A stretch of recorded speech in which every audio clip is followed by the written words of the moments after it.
Dans cette vidéo, je vais vous montrer comment utiliser votre calculatrice pour compléter vos calculs d'équilibre. Donc, on avait fait ensemble, à la page 2.18, le numéro B. Donc, on avait vu ici que l'expression de Cossé, c'était ça ici. Et si on remplaçait dans l'expression de Cossé ces valeurs-là, on pouvait obtenir cette valeur de constante. Maintenant, comment on fait pour utiliser la calculatrice et le calculer? Donc, il y a deux moyens de le faire. Je dirais pour celui-là, le premier ici et le deuxième. Je vais vous montrer les boutons importants lorsqu'on utilise des exposants. Donc, souvent sur les calculatrices, vous avez déjà x à la 2 qui signifie quelque chose à l'exposant 2. Ensuite, vous pouvez aussi utiliser juste ici le petit chapeau. Donc, ici, on met le chiffre de l'exposant juste après pour compléter votre calcul. Donc, ce que je vais faire, c'est que je vais faire le premier calcul ici avec les deux façons. Donc, vous pouvez, si vous voulez, dans le premier temps, utiliser les parenthèses. Donc, je vais rentrer mon premier chiffre, 0.031.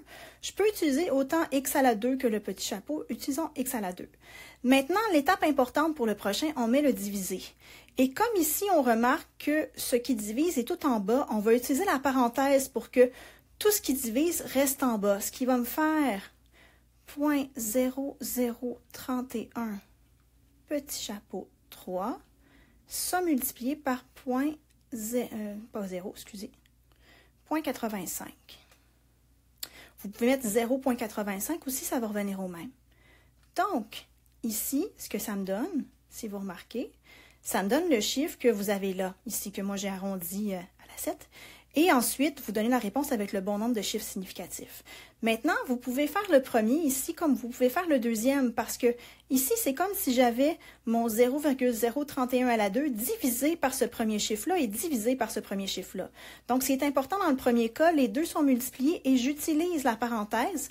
Dans le deuxième cas, je vais faire deux divisions, une à la suite de l'autre. Donc, si on recommence, 0.031.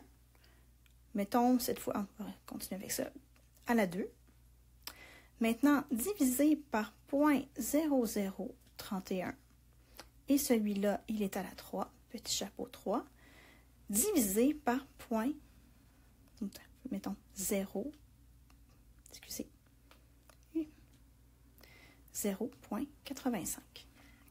Et maintenant, si on fait égal, on voit qu'on obtient encore le même chiffre que tout à l'heure. Donc, ces deux méthodes-là sont aussi bonnes l'une que l'autre. Maintenant, si on change de page, donc allons voir la page suivante, j'en ai fait quelques autres aussi pour qu'on soit capable de les voir. On va replacer la calculatrice. Donc, j'ai fait avec vous le A, le B et le C. Je vais les calculer. Donc, le premier, si on recommence, on peut utiliser 0.837. On va prendre le petit chapeau cette fois-ci à la 2. Et j'ai choisi ici de poursuivre avec les parenthèses. Donc, 0.250 fois 0.050. Et on ferme ça ici. Et si on remarque avec les chiffres significatifs, ça me fait 56. Le suivant ici, si vous remarquez, je n'ai pas mis de parenthèse parce que ce qui se passe, c'est qu'il y a il est divisé par une seule chose. Donc, celui-là, je ne suis pas obligée de mettre de parenthèse. Donc, ce qui me fait une valeur de 0.250 fois 0.050. Ensuite, vous pouvez mettre les zéros devant ou pas, ça ne change rien. Divisé par 0.837. Maintenant, je suis à la 2. Et ça me fait ici 0,7, ici 8, qui va me faire 0,018. Et le dernier, qui était le plus compliqué à calculer, j'ai mon 0.837 divisé par celui-là ici. Comme on est à la 1/2, j'ai fait mon 0,0, j'ai divisé par, pas divisé, excusez-moi, j'ai l'exposant ici 0,5. Donc, je mets la parenthèse,